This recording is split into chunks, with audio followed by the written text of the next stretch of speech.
નર્મદા જિલ્લામાં ₹75 લાખના કથિત તોડકાંડ મુદ્દે રાજકીય માહોલ ગરમાયો છે।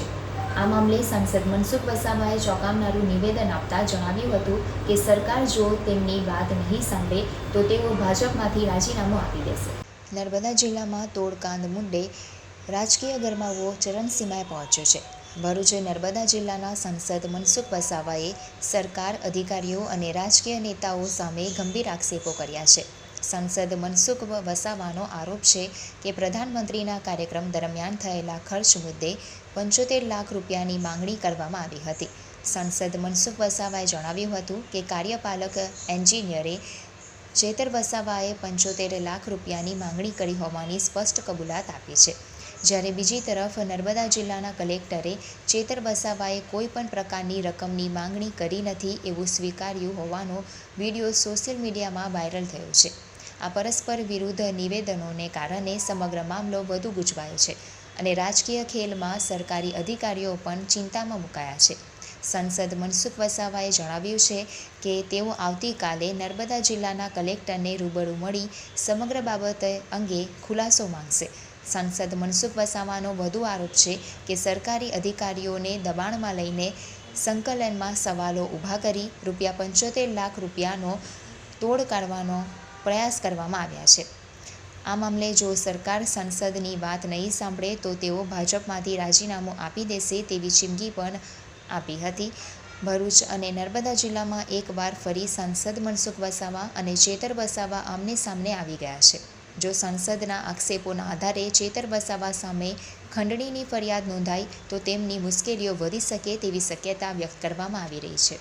જગજાહેર વાત છે કે દેશના પ્રધાનમંત્રી નરેન્દ્રભાઈ મોદી સાહેબ કેવડિયા સરદાર વલ્લભભાઈ પટેલને એકતા પરેડમાં આવ્યા ને એ એકતા પરેડને લઈને સ્વાભાવિક ખર્ચ થાય, અલગ અલગ રાજ્યોની સાંસ્કૃતિક ટીમો આવી, પોલીસ આવ્યા, મિલિટરી આવે અને સ્વાભાવિક ખર્ચ થાય ને 15 જ દિવસમાં ડેડિયાપાડા તાલુકામાં ભગવાન બિરસા મુંડાનો જન્મજયંતિનો ઉત્સવ ઉજવાયો। એમાં પણ દેશના પ્રધાનમંત્રી નરેન્દ્રભાઈ મોદી સાહેબ દેવમોંગરા ગયા, ત્યાં પણ 3 હેલિપેડ બનાવ્યા, ડેડિયાપાડામાં 3 હેલિપેડ બનાવ્યા અને ડેડિયાપાડામાં 1 લાખ લોકો રહી શકે એ રીતના એક ડોમ પણ બનાવ્યો અને એસટી બસો પણ લોકોને લાવવા જવામાં ઉપયોગમાં લેવાય।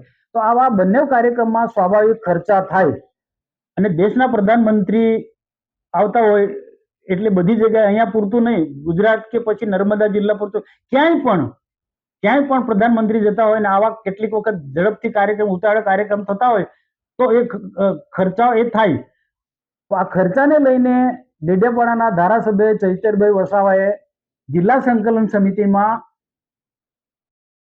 હિસાબ માંગ્યો અને સરકારે આપ્યો। એક નહીં 2 વખત જિલ્લા સંકલન સમિતિમાં એમને હિસાબ માંગ્યો। હવે સંકલનમાં હિસાબ માંગે ત્યાં સુધી એમનો કોઈ વાંધો નહીં, મને પણ કોઈ વાંધો નહીં, માંગવો જ જોઈએ હું કહું, પણ હિસાબ માંગ્યા પછી અધિકારીઓને ડરાવીને ધમકાવીને એમ કે આ તમારો ખોટો હિસાબ છે, મને તમે 75 લાખ આપો।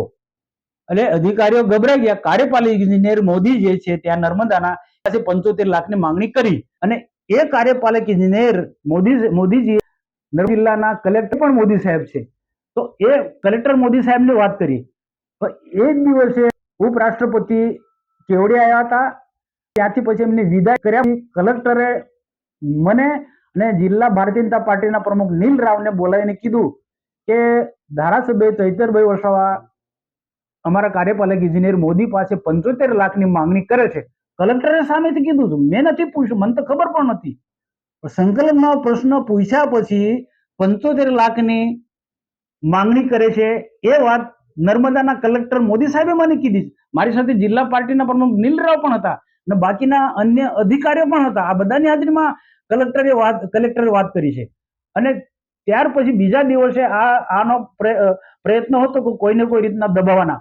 મેં કીધું આ સેટિંગ ના થાય એટલે નર્મદા ના પત્રકારોની કમલમાં મિટિંગ બોલાવીને આખો પર્દાફાશ મેં કર્યો કે ભાઈ આ રીતના આમ આદમી પાર્ટીના લોકો આ રીતના અધિકારીઓ પાસે આવા કાર્યક્રમના હિસાબ માંગે છે અને પછી તોડ કરે છે। આ વાત મીડિયા સમક્ષ વાત કરીને થોડા દિવસ પછી ફરી પાછી વિવાદ થયો એટલે બીજી પત્રકાર પરિષદની અંદર પત્રકારે પૂછ્યું, એમાં નામજોગ મેં કીધું કે નર્મદાના કલેક્ટર મોદી અને કાર્યપાલક ઇજનેર મોદીએ અમને ને નીલ રાવને કીધું કે ચૈતરભાઈ ધારાસભ્ય 75 લાખ રૂપિયાની માંગણી કરી, એ ત્યારે નામજોગ મેં કીધું.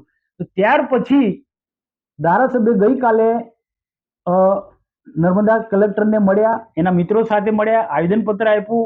હવે કોઈક ને કોઈક કારણસર કયા મુદ્દે કલેક્ટર આમાં ખુલ્લીને બોલતા નથી, ફક્ત એટલું જ બોલે આ ખોટું છે, ખોટું છે. પણ ખોટું શું છે એ વાત ખુલાસો કરીને કહેતા નથી. પણ આજે કલેક્ટરે સ્પષ્ટ કહેવું જોઈએ, કારણ કે કેવડિયા મુકામે ઉપરાષ્ટ્રપતિના ગયા પછી ઘણા બધા અધિકારીઓ હતા, ત્યાં કલેક્ટરે આ વાત મુદ્દો છેડ્યો હતો અને કાર્યપાલક ઇજનેર મોદીજીએ કબૂલ્યું હતું અને ત્યાર પછી કાર્યપાલક ઇજનેર રજા પર જતા રહ્યા. હવે રહીને જો કાર્યપાલક ઇજનેર ખોટું બોલતા હોય કે જિલ્લાના કલેક્ટર ખોટું બોલતા હોય તો મારા માટે બહુ મોટો પ્રશ્ન છે કે હું જે બોલ્યો છે, મેં જે ઉપરાણું લીધું, કોનું ઉપરાણું લીધું? અધિકારીઓનું. ને અધિકારીને ધારાસભ્ય ચૈતર વસાવા ડરાવે છે, ધમકાવે છે અને પૈસાની માંગણી કરે છે. એ વાત અધિકારીઓ કલેક્ટર થી માંડીને આ લોકો બધાએ મને કીધી. પછી મેં એમને કીધું ના, એક પણ પૈસો નહીં આપવાનો ને આ લડાઈ લડી લઈશું, એને ખુલ્લા પાડીશું. તો આ સામેથી આ લોકો કહે છે ને જ્યારે કલેક્ટર ગઈકાલે નરવા કુંજરા ક્લિયર બોલતા નથી, તો આના માટે કલેક્ટર ને કાલે હું મળવાનો છું. મારી સાથે જિલ્લા પાર્ટીના પ્રમુખ નીલરાવ પણ આવવાના છે અને કલેક્ટરને અમે કહીશું રૂબરૂ, મીડિયાને પણ લઈ જઈશ કે ભાઈ તમે જ કેવડિયા મુકામે હેલિપેડ પર તમે આજ વાત કરી કે આ રીતે માંગે 75 લાખ, તમે છે અમને તો ખબર નહોતી ને તમે કેમ ફરી જાવ વાત કહો. એટલે સત્યને કાલે કહેવી પડશે અને જો કલેક્ટર સાચું ના કે તો આ સત્યની લડાઈ છે, સત્યની લડી સરકારમાં રહીશ. સરકારે મારું સમર્થન કરવું પડશે. હું જે લડાઈ લડું છું એ કોના સરકારના અધિકારી માટે લડું છું. સરકાર પર જે બેફામ ગાળો દે છે સરકારના મંત્રીઓને, એની સામે, એવા ધારાસભ્યની સામે લડું છું. તો સરકારે મને મદદરૂપ થવું પડશે. મારી સાથે ન્યાય સરકારે કરવો, એવી કમિટી બનાવો. આખી સરકારે કમિટી બનાવવી જોઈએ, આખી તપાસ સમિતિ મૂકો. કંઈક ને કંઈક સત્ય બહાર આવશે. ને જો સરકાર આટલું પણ નહીં કરે, મદદરૂપ નહીં થાય, સરકાર મને જો મદદરૂપ ના થાય, મારી જ સત્યની લડાઈ છે. આવા તોડ પાણી કરનારા લોકોની સામે થાય છે. આ લોકો અહીંયા પૂરતું નહીં, કેટલાક ઇન્ડસ્ટ્રી પણ આ રીતના લોકોને કામ દ્વારા ઉશ્કેરીને ત્યાં પણ તોડ પાણી કરે છે. આવા લોકોની સામે મારી લડાઈ છે. તો સરકારે મને મદદરૂપ થવું પડશે.